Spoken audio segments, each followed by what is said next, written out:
Assalamualaikum warahmatullahi wabarakatuh. Dan salam sejahtera untuk kita semua. Kurangnya aktivitas fisik dapat memiliki implikasi serius bagi kesehatan. Gaya hidup yang tidak banyak bergerak meningkatkan penyebab kematian, melipat gandakan risiko penyakit kardiovaskular, diabetes, dan obesitas, serta meningkatkan risiko kanker usus besar, tekanan darah tinggi, osteoporosis, gangguan lipid, depresi, dan kecemasan. Apalagi bagi yang berusia di atas 40 tahun.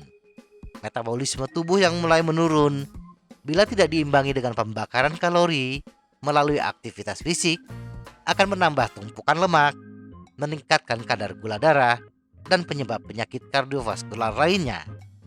Salah satu tindakan pencegahan yang direkomendasikan oleh WHO adalah aktivitas fisik sedang hingga 30 menit setiap hari dan nutrisi yang sehat. Salah satu aktivitas fisik sedang adalah bersepeda. Tetapi bagi sebagian orang, bersepeda itu mahal. Namun, bila kita bertanya kepada penggemar sepeda, mereka yang sudah lama bersepeda, mahal tidaknya tergantung seberapa mahal yang kita inginkan. Jadi, mahal tidaknya bersepeda kembali kepada diri kita sendiri.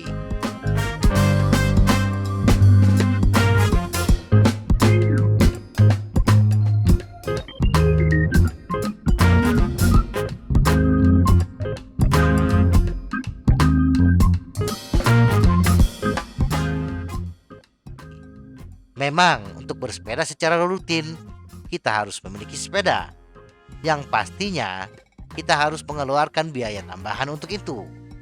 Dan bila dibandingkan dengan olahraga kardio yang lain, seperti jogging, lari, atau senam, bersepeda terhitung mahal. Tak heran, bagi mereka yang ingin memulai bersepeda, sedikit ngeper ketika melihat harga-harga di situs pabrikan sepeda bermerek. Tetapi sebagai pemula, kita tidak membutuhkan sepeda yang puluhan juta ke atas. Untuk memulai bersepeda, yang kita butuhkan hanyalah sepeda. Tidak peduli harganya berapa. Kita masih bisa mendapatkan sepeda di bawah 3 jutaan untuk merek lokal ternama dengan frame berbahan aluminium. Dan tidak perlu gengsi atau malu dengan itu. Kalaupun kita membutuhkan prestise, menggunakan sepeda merek lokal ternama tersebut, jarang ada pesepeda lain yang tahu bahwa itu sepeda murah. Rata-rata yang mengetahui sepeda mahal biasanya mereka yang sudah lama menggeluti dunia sepeda, dan mereka rata-ratanya tidak comel. Jadi tidak perlu khawatir dengan sepeda yang puluhan juta rupiah. Asalkan setelah aktif bersepeda kita bisa menahan nafsu. Tapi sepeda murah itu berat. Betul, sepeda murah rata-rata berat. Sepeda federal saya beratnya 17 kg. Tetapi saya tidak begitu merasakan perbedaannya dengan sepeda MTB saya yang beratnya 13 kg ketika di jalan datar. Di jalan datar, setiap kenaikan 1 kg berat total hanya akan menaikkan kebutuhan power sebesar 0,3%. Jadi bila sepeda murah beratnya 17 kg dan sepeda mahal beratnya 9 kg, selisih 8 kg, kita hanya butuh tambahan power sebesar 2%. Misalnya power yang kita butuhkan untuk berat total 75 kg dengan kecepatan 30 km per jam adalah 147,41 watt.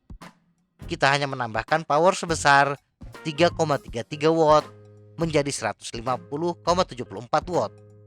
Penambahan power ini setara dengan kita meningkatkan kecepatan dari 30 km per jam ke 30,3 km per jam, atau sama dengan kita menaikkan gear rasio sebesar 0,03. Kenaikan ini lebih kecil bila kita memindahkan satu gigi pada sprocket, menaikkan gear dari 14T ke 13T pada chainring 40T, dari 40/14T ke 40/13T, gear rasio naik sebesar 0,22. Bagaimana dengan tanjakan?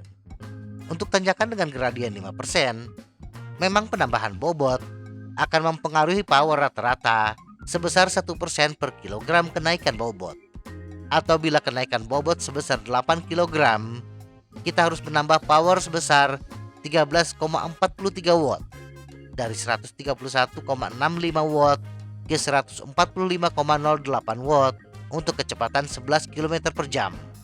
Penambahan power ini setara dengan kita meningkatkan kecepatan sebesar 1,02 km per jam atau menaikkan gigi sprocket sebesar 3T dari 36-34T ke 36-31T.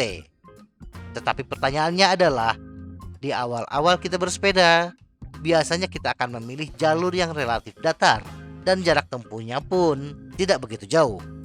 Nah, ketika kita sudah mulai tergiur untuk menantang tanjakan curam, power kita sudah mulai naik. Walaupun untuk tanjakan, sebaiknya menggunakan drivetrain yang lebih bagus, minimal kelas menengah. Tetapi ini hanya opsi saja. Ada teman saya, ketika kita menjelajah medan off-road di Bandung Timur, dia hanya menggunakan sepeda federalnya dan aman-aman saja. Tetapi sepeda murah cepat rusak. Bersepeda tidak harus dengan sepeda mahal, tetapi tidak juga murahan. Menggunakan grup set level bawah, tetapi dari produsen ternama, biasanya tidak akan membuat kita kerepotan di perjalanan. Saya menggunakan Shimano Tourney untuk perjalanan jauh selama 3 hari dengan medan yang berbukit, turun naik gunung. Kendala utama ternyata bukan grup set, tetapi ban bocor. Tetapi untuk sepeda mini velo saya yang menggunakan grup set bukan Shimano, memang harus sering diatur ulang, khususnya RD. Pergerakan gigi kadang-kadang tidak mulus setelah beberapa minggu digunakan. Solusi untuk ini tinggal ganti ke grup set level entry bermerek yang harganya masih terhitung murah, di bawah 200.000. Tapi gengsi menggunakan sepeda murah. Kembali lagi, yang mengetahui sepeda mahal hanya orang-orang tertentu saja. Selebihnya hanya melihat tampilan sepeda. Sepeda murah bila didandani dengan apik menjadi daya tarik tersendiri. Tidak sedikit orang yang terpesona dengan tampilan sepeda federal berbahan baja dengan berat 17 kg. Bila sudah dilengkapi dengan tas penir yang manis, sepeda tampil selalu bersih, dan yang terpenting adalah tingkat kepercayaan diri kita. Intinya adalah jangan biarkan kita terkendala untuk menjalani gaya hidup yang aktif hanya karena merasa bahwa bersepeda itu mahal. Bersepeda itu gaya, bersepeda itu keren, bukan karena harga sepedanya, tetapi bagaimana kemampuan kita dan bagaimana kita memperlakukan sepeda kita. Semoga informasi ini bermanfaat. Tetap sehat. Salam goes.